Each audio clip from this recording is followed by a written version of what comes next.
धनबाद में लोकसभा विधानसभा चुनाव का परिणाम आए लगभग 18 महीने से अधिक हो चुके हैं।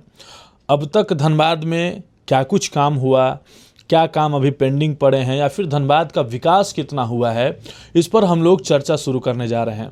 ये चर्चा बहुत दूर तक चलेगी। कई लोग इसमें जुड़ेंगे, कई विशेषज्ञों को हम बुलाएंगे और जानेंगे कि आखिर धनबाद का विकास कैसे हो सकता है, धनबाद के पॉलिटिक्स में क्या नए रास्ते निकल कर आएंगे, नए युवा चेहरे कब तक आएंगे, और वो आएंगे तो फिर क्या डेवलपमेंट का बात होगा, धनबाद का डेवलपमेंट कैसे होगा। तमाम मुद्दों के लिए आज हमारे साथ जुड़ेंगे धनबाद से सुशील मंडल जी, जो JLKM के नेता हैं। सुशील जी, सबसे पहले तो बताइए कि आप लोग युवा हैं, धनबाद के हैं, तो धनबाद के लिए क्या सोचते हैं और धनबाद की बेहतरी के लिए क्या करना चाहिए, अभी तक क्या हुआ और क्या बाकी रहा। सबसे पहले आपके जितने व्यूअर्स हैं सबको जोहार। अभी वर्तमान स्थिति अगर धनबाद की देखी जाए, अगर आप राजनीतिक दृष्टिकोण से अगर चीज़ों को देखें, तो जो पुराने ज़माने के लोग, जो हमारे से पहले पीढ़ी के जो लोग हैं, उनके साथ जब आप बैठिएगा तो वो कहते हैं कि राजनीति से दूर रहो, राजनीति एक कीचड़ है, अंग्रेजी में भी कहा जाता है डर्टी पॉलिटिक्स। तो धनबाद में अभी फ़िलहाल जो इसको परिभाषित करने में लगे हुए जो दो नेता हैं, वो धनबाद की छवि को पूरी तरह धूमिल कर रहे हैं। आप एक बार पटना चले जाइए, आप एक बार यूपी चले जाइए और वहाँ के लोगों से पूछिए कि धनबाद में क्या हो रहा है, तो दिखेगा कि धनबाद के दो नेता धनबाद की जो राजनीति है उसे गंदा करने में लगे हुए हैं। धनबाद शांति प्रिय जगह है, धनबाद यहाँ के लोग शांति प्रिय लोगों को चाहते हैं। धनबाद में डेवलपमेंट की अब हम लोग डेवलपमेंट की बात करें तो डेवलपमेंट का इतना स्कोप है कि हमें लगता है पूरे झारखंड में सबसे ज़्यादा अगर कहीं डेवलपमेंट हो सकता है वो केवल धनबाद में हो सकता है, क्योंकि यहाँ पर इंफ्रास्ट्रक्चरल डेवलपमेंट हो चुका है, पर इम्प्लीमेंटेशन का जो काम है वो ज़ीरो है। क्योंकि इंफ्रास्ट्रक्चर डेवलपमेंट करने में नेताओं को कमीशन मिलता है। बड़े बड़े सांसद विधायक जो हैं वो इंफ्रास्ट्रक्चरल डेवलपमेंट कर लेते हैं, लेकिन इम्प्लीमेंटेशन में उनको पढ़ाई लिखाई का ज्ञान चाहिए जो उनके पास नहीं है। इम्प्लीमेंटेशन में उनको मेहनत करना पड़ेगा, जिससे वो दूर भागते हैं। तो धनबाद में डेवलपमेंट होने का स्कोप बहुत है, पर ये जो नेता हैं अभी फ़िलहाल जो धनबाद में हैं, वो राजनीति को गंदा करने में लगे हुए हैं और डेवलपमेंट के नाम पर ज़ीरो करके रखे हुए हैं। अच्छा, एक सवाल मैं पूछना चाहूँगा। धनबाद में कोयला है तो कोयला से जुड़ा व्यवसाय भी है, रोजगार भी है, लोगों की कमाई भी है, लेकिन कोयला कितना दिन तक चलेगा? आने वाले 20-25 साल 30 साल में कोयले की समाप्ति के कगार पर चला जाएगा। उसके बाद धनबाद के लिए क्या बचेगा, या फिर धनबाद में रोजगार के क्या साधन रहेंगे? धनबाद में इसके अलावा क्या इंडस्ट्रियाँ है, या फिर जिन कोयला खदानों से कोयला निकाल लिया गया है उसको कैसे फिर से जो है काम में लाया जाए? उन ज़मीनों को भी डंप हो रहा है, उन सब जगहों कैसे समतलीकरण किया जाए, वहाँ क्या इंडस्ट्रियल पार्क बन सकते हैं? ये सब जो बातें हैं ये नेताओं के मन में क्यों नहीं आता है और इन सब मुद्दों पर चर्चाएं क्यों नहीं होती है? देखिए, सबसे पहले अगर यहाँ से अगर अभी जो फ़िलहाल जो रूट मैप में जो लोग नेता हैं चाहे अधिकारी हैं जो काम कर रहे हैं फ़िलहाल धनबाद में, तो 20 साल के बाद धनबाद केवल भूमि कहीं पे धंसा हुआ मिलेगा आपको, कहीं सुरंग बना हुआ मिलेगा, कहीं पर भूमि दोज होकर लोग अपने घर को खोते हुए दिखेंगे और रोज़गार के नाम पर लोग कटोरा लेकर भीख मांगेंगे। अभी जो स्थिति है, क्योंकि हर कोई सरकारी नौकरी कर नहीं सकता है, हर कोई इतना पढ़ा लिखा इतना सक्षम नहीं है कि वो जाकर कहीं प्राइवेट बैंक में भी काम करे। तो जो रोज़मर्रा के जो लोग हैं, जो इंडस्ट्रीज़ का सेटअप क्यों किया जाता है कि जो जनरल लोग हैं, जो बहुत ज़्यादा पढ़ने में तेज़ नहीं हैं, जिनके पास फाइनेंशियल बैकअप नहीं है, वो जाकर काम करें।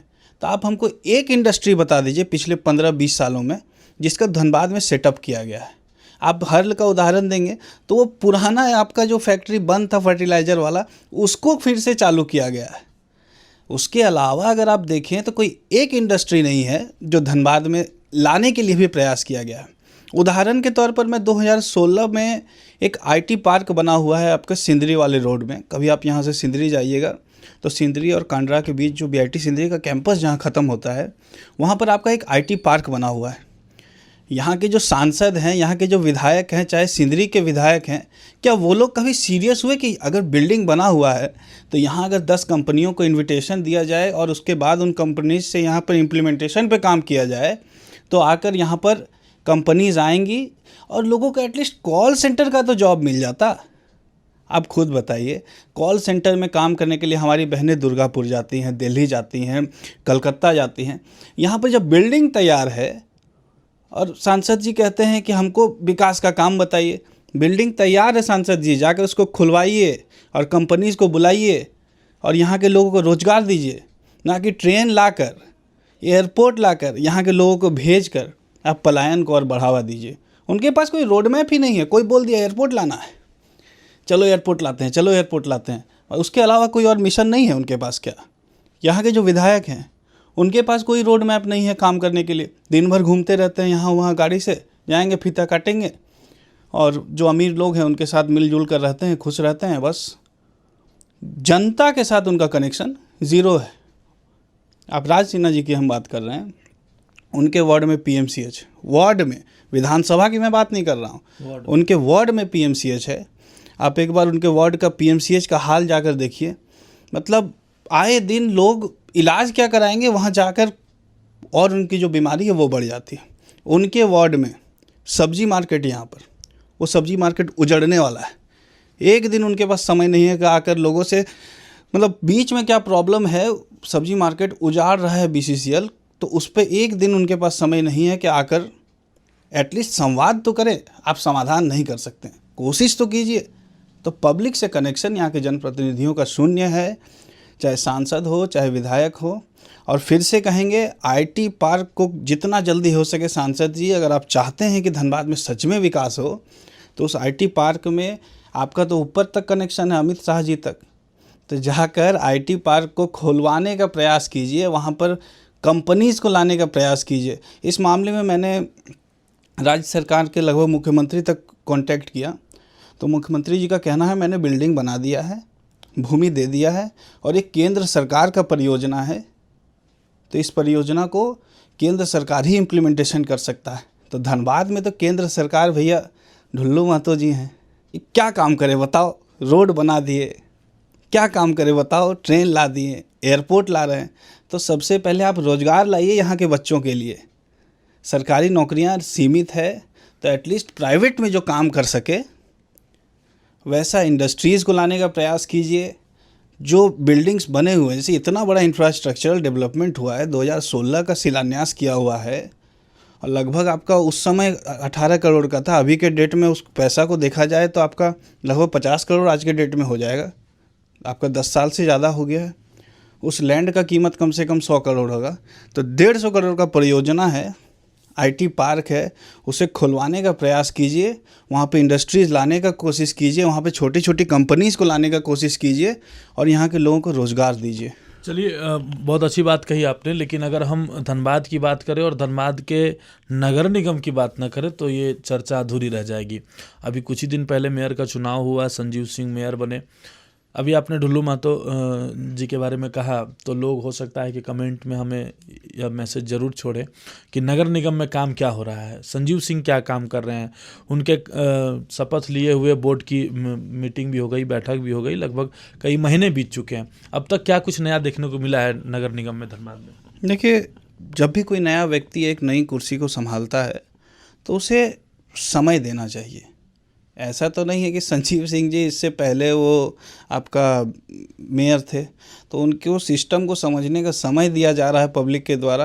अगर नहीं करेंगे काम तो 100% उन पर भी आलोचना होगा। जनता आलोचना करेगी, सुशील मंडल क्यों नहीं करेगा? तो अभी हमें लगता है कि उन्हें समय देना चाहिए, 4, 5, 6 महीना और देना चाहिए। और नहीं करेंगे काम तो निश्चित तौर पर जनता फिर से सड़क पर उतरेगी। हम लोग खुद अपनी आवाज़ को बुलंद करेंगे, और अगर वो नहीं काम करेंगे तो ज़रूर उनकी आलोचना फिर से करेंगे। लेकिन हाँ, उनसे भी अपेक्षाएं हैं। जनता ने वोट दिया है तो निश्चित तौर पर काम जो जिस गति से हो रहा है उसमें गति देना ज़रूरी है। यहीं चलिए, ढांगी पहाड़ में ऊपर जो पानी का टंकी बना हुआ है उसे चालू करने के लिए उनको भी तो प्रयास करना पड़ेगा। स्ट्रीट लाइट्स जो 8 लेन, भले एक जिसने भी बनाया, बड़ा बात विवाद होते रहता है, इन 8 लेन जो रोड है उसका मेंटेनेंस संजीव जी को करना पड़ेगा, मेयर हैं।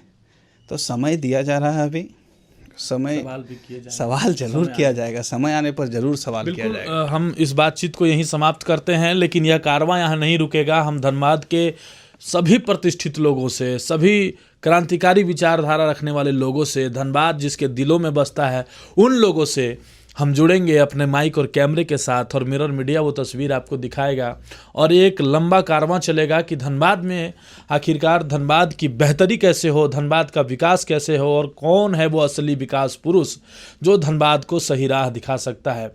हम ऐसा ही चर्चाएं करके आप तक पहुंचाते रहेंगे। आप भी अपने सुझाव हमें कमेंट के माध्यम से और हम तक जरूर भेजें। सहयोगी नितेश के साथ प्रभात पांडे, मिरर मीडिया, धनबाद।